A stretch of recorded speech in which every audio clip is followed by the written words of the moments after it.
तरफ नजर दौड़ाइए, अपनी कौम पर नजर दौड़ाइए। ठीक है, मैं मानता हूं मीटिंग कराना बड़ी खूबसूरत बात है, लेकिन जो झंडे लेके बाहर निकलते हैं ना, जब पूरी कौम रेडियो के ऊपर सामान लादना शुरू कर देती, दूसरी कौमों को पता लग जाता वो कुछ होने वाला है। ठीक है ना, उनको भी पता लग गया था, जो फिरौन की कौम थी, मिस्रियों को पता लग गया था कि भाई ये काम होने वाला है, और खुदा फिर आपका साथ देता है। खुदा ने उनको इतना डरा दिया, उनके जब पलौठे मरे तो उनकी कौम पे दहशत छा गई। खुदावंद जब आप तैयार हो जाते हैं खुदा के लिए, तो खुदावंद कौमों पर दहशत भी डाल देता है। बिल्कुल सही बात है, लेकिन आप प्लीज तैयार हो जाए। मेरी दुआ है कि छोटे छोटे घरेलू ख्वाब ना देखें, कौम के लिए ख्वाब देखें, नेशन के लिए ख्वाब देखें कि कैसे हमारी कौम वो जो मिस्र से निकली कनान में गई, अब ये जो कौम हमारी जो खुदा की कलीसिया तैयार हो रही है, ये हम उस जगह जो खुदा ने वो जगह तैयार की है, जो मुल्क तैयार किया है, वो शहर तैयार किया है, उसमें हम कैसे जाएंगे।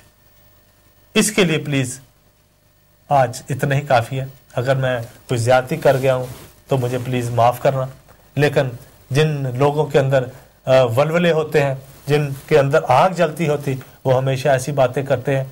और प्लीज कोई भी लीडर नहीं, ना सरफराज लीडर है, ना परमजीत लीडर है, खुदा यीशु मसीह हमारा लीडर है।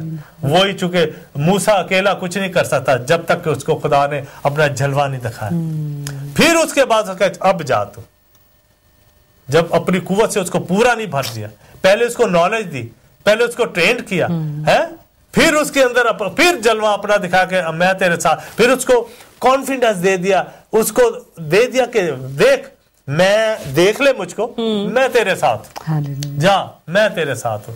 तो जब खुदा आपको ये भी दुआ करे, खुदा अपना जलवा गर आप पर हो, अपना चेहरा आप पर दिखाए आपको, और वो जो आपके अंदर खुदा ने पहले ख्वाब देखे, सोचें कौम के लिए, मसीह लोग के लिए, ग्लोरी टीवी के लिए सोचें। मैं एक छोटी सी मिसाल देता हूं, अगर ये दिया अंधेरे में जल ही गया है तो इसकी तरफ ही सोचें कि हम ये सारी जो कौमी नजरिए की एक छोटी सी, ये मध्यम सी एक वो है, वो क्या कह दिए कि वो शोला है, छोटा सा शोला है। अभी अब बहुत सारे काम कौम ने कर रहे हैं मेरे बहनों भाई, बहुत सारी बातें हैं कौम के लिए जो हमने इकट्ठे होकर करनी है, मुत्तफिक होकर करनी है। ये ग्लोरी टीवी तो उसकी एक छोटी सी एक जर्रा है, जो एक कौमी नजरिए का एक धुंधला सा एक साया है जो हिलता रहता है। और कलाम जो हम आपसे बातें करिए, तो आपसे बातें करना एक तरीका है, आपको कलाम की बातें और सिखाने का, मुझे सिखाने का भी एक तरीका है। आप मुझे टेलीफोन करेंगे, भाई सरफराज बहुत सारा अच्छा आपने कलाम दिया, नहीं ये मत कहें, आप तैयार हो जाएं कि जो कुछ कहा है इस पर हम अमल कैसे करेंगे। हाँ जी आपने भाई बड़ा अच्छा कलाम दिया, बड़ी आयतें आपने निकाल के दी, मैंने तो सारी लिख ली है। नहीं भाइयों बहनों भाइयों, ये सारी किताबें आप इनमें से जब स्टडी करते हैं तो सारी आयतें आपको दिल पर मिल जाती, ईमान पर मिल जाती हैं, खुदी पर मिल जाती हैं, खुशी पर मिल जाती हैं। हर चीज कलाम मुक़द्दस में ढूंढ सकते हैं, इंटरनेट पे चले जाएं वहां से ढूंढ सकते हैं। लेकिन प्लीज कौम के लिए जो कर सकते हैं प्लीज उसको सोचें।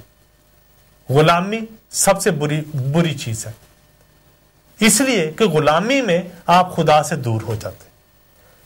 गुलामी में खुदा को गुस्सा चढ़ता कि मेरी कौम जो मुझसे दूर हो गई। गुलामी खुदा को बुरी लगती है, खुदा को उसकी कौम गुलाम होना, उसको नफरत है कि उसकी कौम गुलाम हो। इसलिए खुदा ने मूसा को तैयार किया, इसलिए उसको निकालने का बंदोबस्त किया गया कि वो कौम को खुदा नहीं चाहता कि उसकी कौम गुलाम रहे। क्यों कि वो जो एक खुदा को मानते हैं, उनका जो ईमान खुदा पे था, जो यहोवा खुदा पर ईमान था, स्लेवरी में, गुलामी में लोग उस ईमान से दूर हटते जा रहे थे। खुदा को इस बात पर बहुत गुस्सा था, इसलिए खुदा ने याद कर, अब तो मैं निकाल लाया हूं, उस बात को भूलना ना कि जब तुम मुसीबत में थे, जब तुमसे गुलाम थे, जब तुम्हें मारते थे लोग, जब तुम दुख में थे, उन दिनों को याद करो। मैं तुम्हें उन दिनों से वहां से निकाल के लाया, تو خدا بائبل میں اولڈ ٹیسٹمنٹ میں ہر دفعہ جہاں ہر تیسرے چوتھے پیج پہ یہی لکھا ہے کہ میں ان کو یاد کرنا کہ میں تمہیں نکال کے لایا. یہ مت بھولو کہ خدا نکال کے لایا. یہ مت بھولنا کہ خدا کے بغیر آپ خود ہی نکل جائیں گے. پیسہ کما کے تھوڑے سے رچ ہو جائیں گے تو آپ نکل جائیں گے. اس گھر اس شہر میں اور کنعان کے اندر آپ اپنے پیسے سے, اپنی عقل سے, آپ اپنے طریقہ کار سے, آپ